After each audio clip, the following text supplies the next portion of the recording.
France avec un gros plan sur la vente à domicile. C'est un secteur qui échappe à la crise. Il est en plein essor. La filière prévoit même de créer 100 000 emplois sur 3 ans. Alors est-ce rémunérateur? Et lorsqu'on est client, est-ce que c'est intéressant? Ce soir, c'est Franck Hédard qui répond à toutes vos questions. Alors, depuis quand le concept de la vente à domicile existe-t-il, Franck? Ce mode de vente vient des États-Unis. Il a vu le jour après la crise de 1929. En France, la vente à domicile, aussi appelée vente directe ou vente en réunion, a longtemps véhiculé une image ringarde.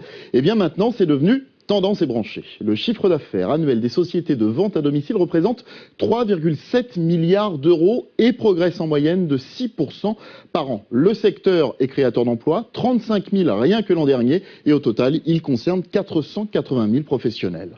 Deuxième question, combien rapporte la vente à domicile aux vendeurs?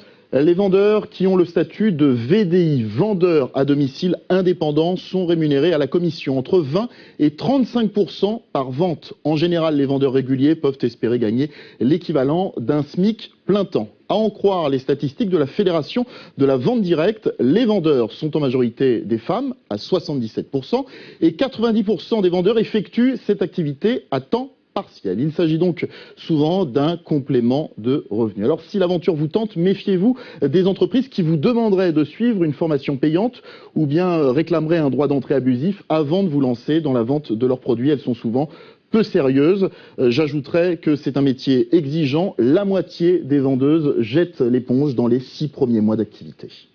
Une troisième question, cette fois côté client, les produits sont-ils moins chers lorsqu'on les achète à domicile? Oui, les produits sont globalement moins chers car il n'y a pas d'intermédiaire, pas de loyer, pas de frais fixes, pas de stock. Les clients s'y retrouvent donc, d'autant que l'offre de produits est plutôt vaste. Ça va du textile aux produits cosmétiques en passant par les objets de décoration, les produits d'entretien, l'alimentation et les accessoires intimes. Pour terminer, une dernière précision. Actuellement, à l'issue d'une réunion, les clients passent une commande et après l'expiration du délai de rétractation qui est de 7 jours, vous le voyez, eh bien ils payent et prennent possession de la marchandise. Un projet de loi prévoit que le client puisse payer et récupérer ses produits immédiatement, tout de suite après la vente. Ce sera beaucoup plus simple, effectivement. Plus d'informations sur notre site m6actu.fr. Merci Franck.